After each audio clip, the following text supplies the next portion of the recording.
Bonjour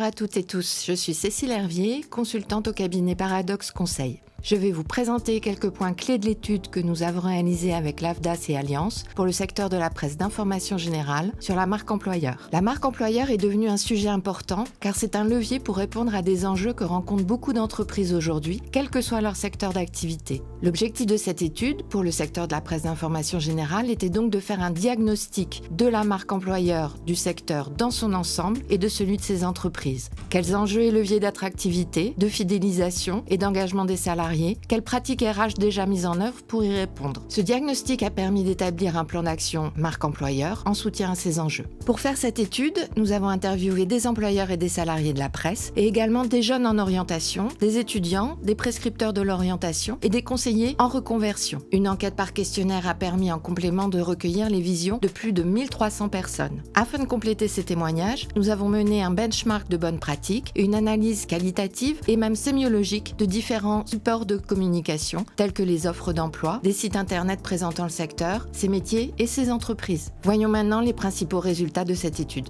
Globalement, le secteur dispose d'une bonne image, mais d'une moindre visibilité des opportunités d'emploi qu'il offre.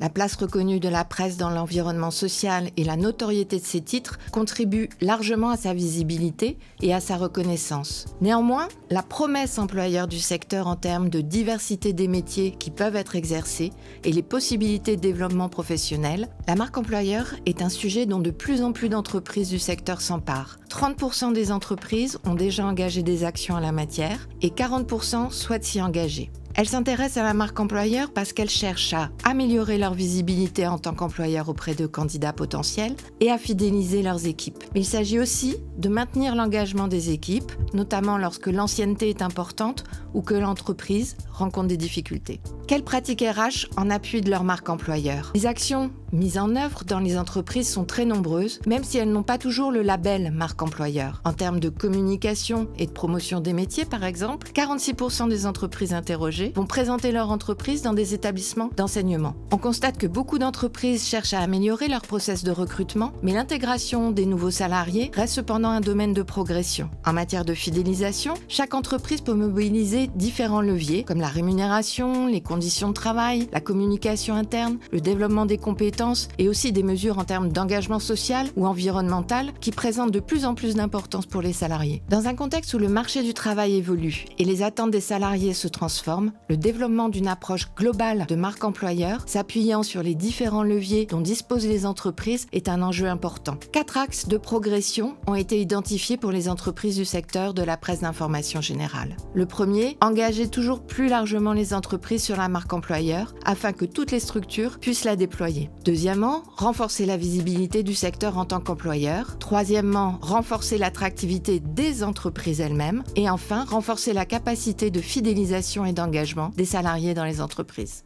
Merci d'avoir suivi cette présentation. Je vous invite à aller regarder le rapport complet de cette étude que vous trouverez sur le site des observatoires de l'AFDAS. Vous y trouverez bien sûr tous les résultats que nous avons détaillés par type de presse, mais également plein d'exemples de pratiques RH qui pourront enrichir votre réflexion. C'est pourquoi je vous encourage à partager largement cette vidéo pour que d'autres puissent également en profiter.